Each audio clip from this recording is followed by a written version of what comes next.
Welcome back to the Buds in the Box YouTube channel. Today's video topic is the Leafs prospects. I kind of made a list of the top 6 Leafs prospects. I want to go over the most notable ones, and maybe the most trending or talkable points right now. So I have 6 right here. I'm going to give them a little introduction. We're going to talk about them. But before we get into that, make sure you guys go check out our sponsors down below, Manscaped and the People's Cup. Use code BUDS20 and BUDS15. And we'll get more into that later. Also, make sure you guys enter the giveaway. And now, what you guys been waiting for, the Leafs prospects. At number 1, it isn't really a particular order, but in somewhat of an order, I have Nicholas Robertson. I think he's the most notable prospect for the Leafs. And surprisingly, the Leafs actually have like a really good prospect pool. I was just going through them like a top 10. They really do have some good prospects. I have Nicholas Robertson at number 1, 5'9" left wing / sniper. Earned the title sniper after playing really well in his OHL year after he got drafted. He put up 55 goals in 46 games in the OHL, which is really, really good. Great steal for the Leafs in the draft. He's an energy guy, can shoot the puck, and has great hands. Also relentless on the puck, similar to Hyman, just in that sense. He is compared to DeBrincat and Gaudreau, but I'd say that's more of a ceiling. Had one assist in 6 games with the Leafs, 5 goals and 11 assists in 21 games for the Marlies. I think he's definitely our most notable prospect and will probably make the team this year. Jude, what do you think? Yeah, I know. I mean, we've all seen him play, right? We've seen him in and out of different scenario situations. So we all have a pretty good idea of what he's going to bring to the table. That was a great recap of Merrick. Thank you. Pretty, of course. It's different notable things like the Hyman thing, right? You want to. I know Felly's gonna want to see Robertson play for sure because Felly's a big Hyman fan and he likes the way he works. So if Robertson can bring that to the table, you compete every day. Hard work beats out talent, as everybody knows. So if you are working that much harder than somebody else, I mean, with the McKayev and McDavid thing last year, right? McKayev's not faster than McDavid, but he's just outworking him at that exact point in time because McDavid was a little tired and that he beat him to the puck. Like that's big, right? Including for generating offensive scoring chances. So, you know what, he's a great prospect and he's one of the, obviously, like you said, most notable and the number 1 prospect right now. Yeah, for sure. There is a few close seconds, that's for sure. But Nick Robertson, definitely that top 1. Possibly, depending on how Bunting and Richie work out, could even move up into that top 6 spot this year. Right. And he was a steal for the Leafs in the draft. Very good on Kyle Dubas. There's a lot of players here that are like drafted in the 2nd and 3rd round that are like, wow, that's actually like Tampa Bay level. Like not Tampa Bay level like Kucherov, but like, Or similar. Vasilevsky. Oh wait. Yeah. Was No. Vasilevsky high? Yeah, he was like 3rd overall or Oh yeah, something, you're right. or something like Wait, that. it was Hedman. No, Hedman was there. Vasilevsky was like 13th or something. Yeah. Actually, what was he? Yeah, he was. I can search it up right now if you want. No, it's fine. Okay, I'm gonna do it anyway. Okay. But yeah, a lot of good picks. Okay, and actually, never mind. I don't feel like doing it. A lot of good picks from the Leafs. They haven't had that many, but they've made the most out of it, in my opinion. The next player I have on this list is actually one of their only 1st-round picks that they have, Rodianamirov. He is a 6-foot left wing 2-way player. And now when I did my research, which I did a lot of research, I watched a lot of film, I watched a lot of drafting guides, and put a lot of effort into this video. But when I watched the video, he is such an underrated 2-way player because he can go up the ice, make you look silly, and score an insane goal, and then come back the other way and stop an insane goal, right? So he's that 2-way player that, it would definitely be a really good fit for Matthews and Marner because Matthews is working on his defense, right? He's like a decent defender now. Marner, so he gives the puck away a lot. But Rodianamirov could definitely help with that because he can stay back in the play, and Matthews and Marner could do their thing, and he'll get that 2nd assist, and then can also play in the power play. There's a little bit of dinner in that one. Yeah. He was one of the players actually that benefited from the late draft in 2020. He wasn't that high on people's boards. He was maybe a second round pick. And then he played in the KHL before the draft, had like 9 points in 13 games, which is unbelievable for an 18-year-old in the KHL. And then he slowed off a little bit after, but I'm actually glad it happened because the Leafs picked up a really good prospect. He has these, I'd say, the ceiling of Landeskog and Marchand, probably those two players combined, because he's really like gritty. He's a two-way player like Landeskog, and he's also a leader. He was the assistant captain for that Russian team, and they had a lot of good players on that team. So he brings a lot to the table, and definitely a really good player for the Leafs. Like at first when we heard his name, remember Jude, like we were like Rodianamirov, who is this guy? Yeah. But then as time gone on, we're like, okay, Dubas is on to something. Last year he had 9 goals and 4 assists for 13 points in 39 games, which doesn't sound good, but in the KHL as an 18-year-old, it is very, very good. Okay. Also had 2 goals and 4 assists for 6 points in 7 games at the World Juniors. Rodianamirov, Jude, what do you think? I mean, I remember watching the draft actually that day, and they had his displayed stats, whatever they were. I just remember taking a Snapchat video. I'm pretty sure it was like 2 points in like 20 games or something ridiculous like that. I don't even know what that stat was for. I don't even know why it was there. And I was like, why? Why did we just pick this guy out? Like what? Like is Dubas like, yo, those are mad numbers, bro. Let's get this guy. Like, is there a Scottie Barnes type thing that we're not seeing here with him? And I think that's exactly actually that's a very good I would say collateral or comparable, if you will, Yeah. would be actually Scottie Barnes, kind of under the radar, not expecting to go that high. No one expected Amirov to be anywhere near that, right? Obviously, the same with Barnes, and that's a great comparable because as time went on, they have been proving themselves, both of them. So hopefully, in the next couple seasons, we do end up seeing Amirov and seeing him play. And as you said, he could fit on that Matthews and Marner line if that's not Robertson's job, right? Because there'd be 2 goal scorers on that line. So, but I mean, Robertson does play like Hyman, like you were saying. So you never know if he's very versatile like that. But I mean, in that sense, I think Amirov he's definitely going to be one of those players that you can just throw all over the lineup, and that's going to be great. Like having just someone that could play first, second, third, fourth, very similar to Zach Hyman. So, Yeah. I mean, I think Amirov is a great pickup, and I didn't think that two or some odd years ago or whatever it was, but now my mind has definitely changed. Yeah. Well, there's actually 3 players that are quite comparable to Zach Hyman. Actually, well, Robertson is comparable in his aggressiveness on the puck and just wanting to get that puck. Amirov is similar in versatility. And then I have on my number 6 player is Matthew Nyes. And his, like, before even the draft, his actual player comparison was Hyman. Like there wasn't that many, like there wasn't enough information on them this year, obviously because they didn't get to play last year. But his comparison was Hyman, so it wasn't a surprise when I saw Dubas drafting him. But we're getting a little ahead of ourselves at number 6 here. We'll move on to number 3. A little bit of a surprise one here. You're probably not going to expect it. Joey Anderson. So the reason I had Joey Anderson at number 3 on this list, right? Remember, it's not like ranking really. It's just the ones I wanted to talk about in this specific order. But the reason I brought him up here, right under Amirov, is because I think he's the closest to a call-up. He's like that bubble player that's like, he's not quite there yet, but if someone gets injured, he's our guy, right? If Spezza, I think Simmons is like, he's kind of like a backup player for Simmons. They both play on New Jersey, which it's kind of a coincidence. It doesn't really have any effect, but it's kind of a coincidence. And like Simmons, he's not glass, but he hasn't fully recovered from his injury, I don't think. And he has that possibility of getting injury. Same with Spezza.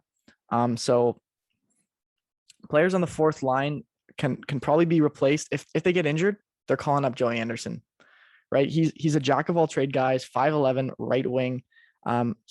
He can put the puck in the net, can defend, and can play make.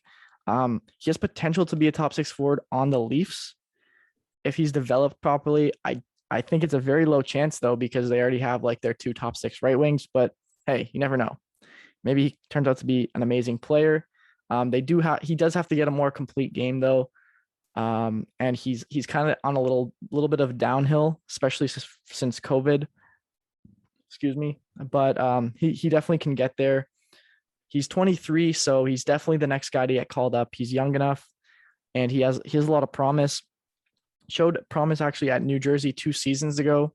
So if he can get back to that form, I think he can definitely make the team. He played 18 games, had 4 goals and 2 assists for 6 points, which is pretty decent, especially since that team was atrocious. I think that was Jack Hughes' first year. They came in like last as well. So those are decent points. And then he played well in the AHL as well. Played decent in the Marlies, had 7 goals and 4 assists for 20 games, which was actually like not bad because the Marlies were really bad that last year. But I mean, what do you think? Do you think like that's valid to say he's going to be the first one to be called up next year? I honestly don't have a huge opinion on him. Like to be completely real with you, I don't have a great background on him. I've obviously heard his name. You hear his name a lot, including in those the preseason game last year in the bubble. Or I don't even remember, but remember when Aaron Dell was in that? I think actually that was this year. Yeah, was he not playing in that? Yeah, he did. He played 1 game for the Leafs this year. Yeah, but yeah, so he was. I'm pretty sure he was in that too, right? The all team, the Leafs versus Leafs. Remember White Leafs versus Oh, Blue right. Leafs? Yeah. I Yeah, watched. Yeah, I remember that. I think he was in that. So I mean, yeah, I guess you could kind of get a feel for the kid there. But to be honest, I think depending on whether or not if you're integrating all your call ups this year, because like if you think Robertson and him are gonna like that's where you kind of got to like see more or less the competition on the team in order to get into that lineup spot. So it is kind of bold to say that he's going to be on the in the lineup depending on both of their plays, maybe in preseason camp, right? Like Anderson and Robertson, I'd say it's kind of down to them to see who we want to see in this lineup. Yeah, well, I think I just said that because I think Robertson right now, it's like it doesn't really matter if he plays in the AHL or the NHL because he's still really like at that early stage. Like he probably still has a few more, like I'd say at least 2 more years before they can really start playing him with Matthews like legitimately. Yeah. But Joey Anderson, like I mean, he's had a few years to develop. It was kind of stunted due to COVID, but like he should be ready. 23 years old. He's played in the AHL for like 4 seasons. I know a lot of it's cut short, but it's either like now or never. Like he's either going to be like that NHL player that beats the bubble, or he's just going to stay in the AHL for the rest of his life. Like that's kind of what I meant. Yeah. But yeah, I guess we'll see. Depends on camp and stuff like that. You're 100% right. But yeah, I'll move on to the next player. But before that, I want to share a message with you guys from Manscaped. Manscaped is our official sponsor and the sponsor of this video. Make sure you guys go use code BUDS20 down below. They sent us the Lawnmower 4.0, the weed whacker that I have right here. It's a nose trimmer and ear trimmer, and it's one of their best products. It's really cheap and it works super effectively. And then this month they send us their cologne, actually, their refined cologne. And trust me, guys, I put this on. It smells amazing, and Chicks just dig them. of like, course. Yeah, 100%. And put it on after hockey. It smells great. So make sure you guys go check that out. And now we are going to play a small commercial from them. Attention listeners from across the galaxy, all the way from Australia to Houston. Do we have a pube problem? If so, our friends at Manscaped have cleared you for takeoff with their 4th generation and brand new Lawnmower 4.0. Kick your pubes to the next planet with the Performance Package 4.0. The orbit in your pants will feel like you're in zero gravity when you use the best tools for the job from the leaders in male grooming. Join the 2 million men worldwide who trust Manscaped and get your rocket ready for takeoff by going to manscaped.com for 20% off plus free shipping with the code BUDS20. Okay, guys, now we're back. Number 4. Now this one I've kind of been waiting for. The next 2 actually I've been waiting to talk about. Number 4 and 5, they're very similar because they're both Finnish. But at number 4 I have Tope Niyamala. A lot of these names are hard to say, so I hope I got them right. He's a 5'11" right defense, good skating and offensive defenseman. Now, what does that sound like when I say good skating, right defenseman, offensive defenseman? Sounds exactly like Morgan Riley, exactly like him. But he's not really compared like Morgan Riley, and I don't think he'll ever be on Morgan Riley's level. But you never know. He isn't afraid to jump in the play.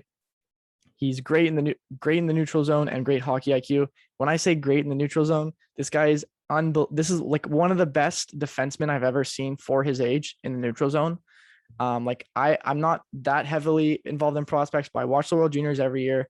I watch a lot of young players play, and this guy just knows exactly what to do in the neutral zone, defending and offending. And he has a great hockey IQ, especially in the neutral zone. I can't just stress that enough. The only thing he needs to work on is his discipline. I gave him a comparison to Charlie McAvoy just because like he plays the same offensive style and then has like zero discipline. His stick is all over the place. He can't control himself for penalties and stuff like that. Very similar to McAvoy. But I do think he'll make a great fit on the Leafs in a top 4 position one day. And especially since the market is so saturated for that right defenseman position. He had 1 goal and 11 assists in 58 career games in the Liga and played very well in the World Juniors with 8 points in 7 games. I think he got some award for like best defenseman, which is obviously a good sign with your prospects. I know you definitely know a little bit about him, Jude. What do you think? I mean, there's a lot of different things to put in, but I mean the McAvoy and discipline. I just wanted to say, this just popped up in my head right as you said McAvoy and discipline. I just thought that was hilarious. Just because he is a great comparable to McAvoy, but discipline and him, those aren't in the same category for McAvoy. But yeah, I mean, there's a lot of different things that come into that, and I mean, Morgan Riley seems to have every Leaf prospect as a comparable, right? It seems to be a common trend here.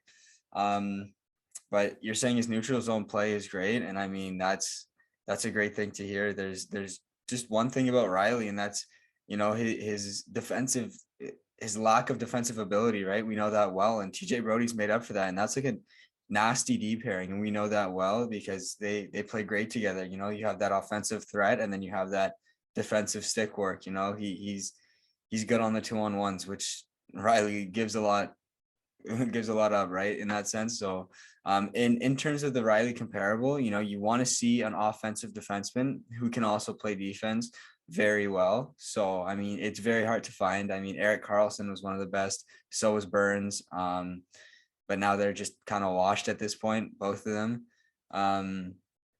They're both going to be on the Olympic teams, though, I could bet. For sure. But yeah, that being said, I mean, I don't know. I actually don't know a ton about this guy. I'm pretty sure I played with him in the hut, but that's more or less most of my knowledge on him. But like you covered it very well on this guy too, so I don't need much to say.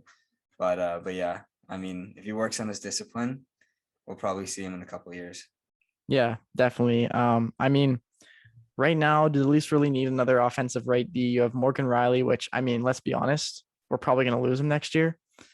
And then you have, I mean, his basic replacement, Rasmus Sandin. So do you really need another offensive defenseman there?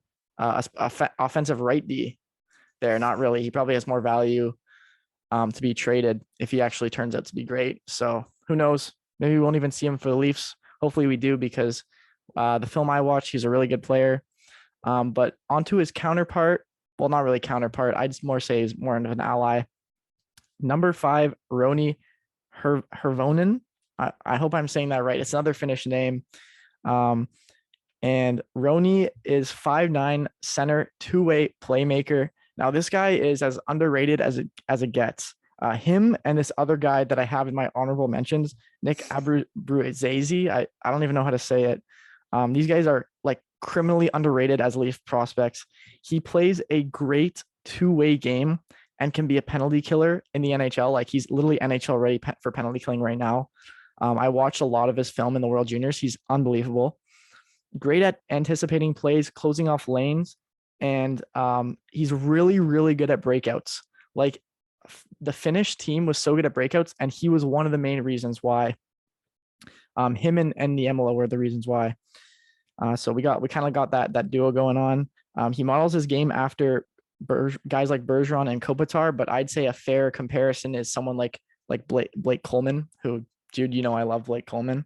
So I definitely love to see this guy in the Leafs.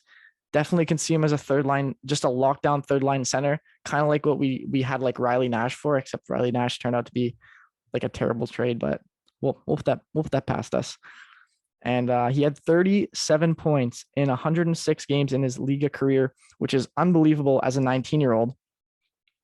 And I did a lot more research on this guy because he's switching teams this year, and he had like a down year this year. So I was trying to find out why. And what I understood from this article, it was completely in Finnish. I had to do my best. He signed a contract with HIFK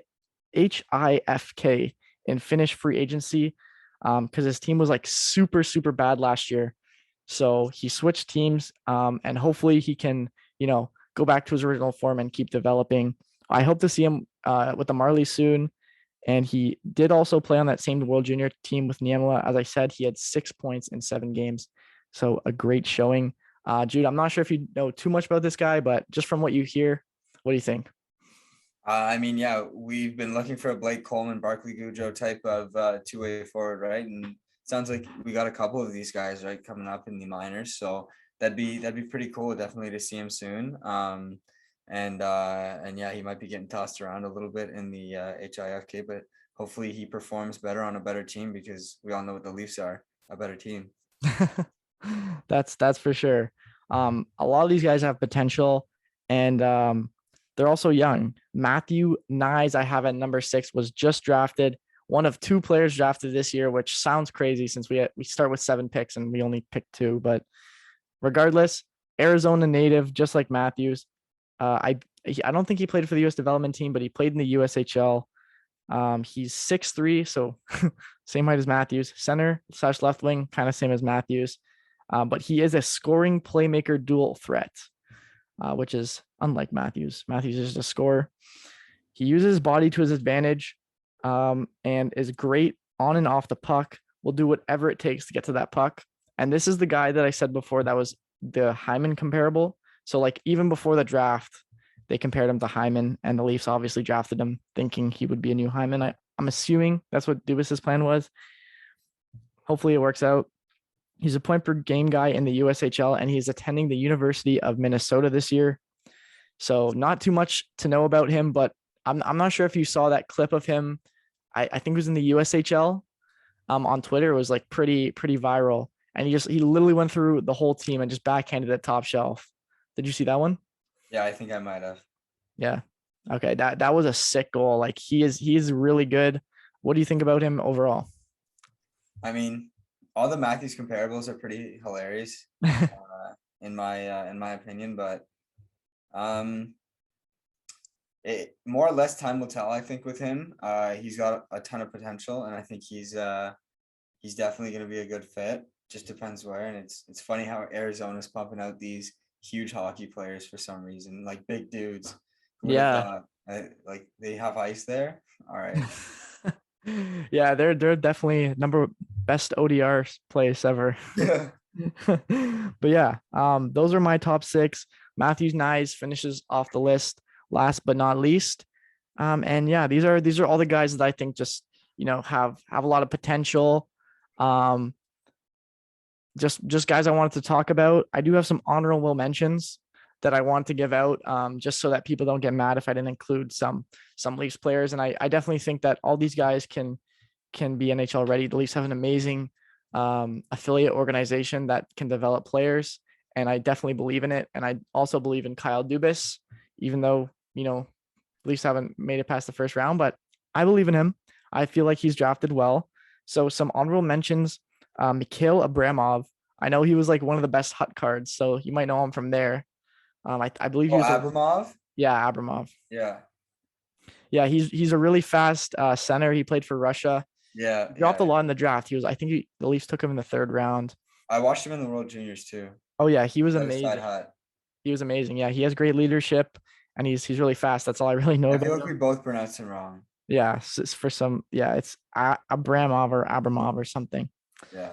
Another player that was notable was Mikko Kokonen. I've personally never heard of him, but apparently he's like a really good Finnish player. So hopefully we get to hear that name more often soon. And then this is the second last one. The last one's kind of a joke one that I thought was just funny to throw in here, but the last one I actually did some extra research on. Nick Abrazazy. I don't know if I'm saying that right or not, but I was talking about this guy to Jude before the video. He's a Harvard player right now. So this is technically his third season in Harvard, but one got cut like completely off because of COVID, and one got cut short in his freshman season with Harvard. So the Leafs drafted him from his USHL stats. Then this guy goes to Harvard the next year after he's drafted, puts up like 41 points in 30 games, which is unbelievable since like Harvard's not that good of a team. And then last year he didn't play. This year it was announced that he's the captain of Harvard. So obviously he has that leadership aspect, and who knows what he does this year. I don't know anything about Harvard's team this year. I don't know if they're going to be good, but if they are, I bet you'll see this guy's name at the top, and he's looking very promising. And then the last one I just wanted to throw in there, one of our goalie prospects, Andrew D'Agostini. Oh man. The starter for the first half of the season with the Marlies. Jude, what do you have to say about this guy? He seems promising, right? He's a great guy. You know what? He might be out of his rookie year though. I think he might be a little bit old, but you know what? You can pull a quick Kaprizov and he'll come Sure. in and he'll win the Calder, or it's the Calder, right? Yeah, the Calder. Yeah, he'll come in, put up a 975 save percentage for the NHL season and win the Calder. That's my projection on You know what? D'Agostini. I say he can do it. Yeah. D'Agostini for Calder. Let's go. Let's go, baby. And that'll about do it for the video. Guys, thanks for watching, and make sure you guys leave a like, comment to enter the jersey giveaway. And also, like I said, make sure to leave a like, because I did actually put a lot of time and effort into researching these prospects. Not as much for the video. This video was just really fun to make, but for myself to get to know some of the Leafs prospects, and it was really fun. Now I know who's like on the come up, and like a lot more about our prospects. Definitely heard a lot of new names in there, and there's still a lot more to come. So thank you guys for watching. This has been the Buds in the Box. Bye for now.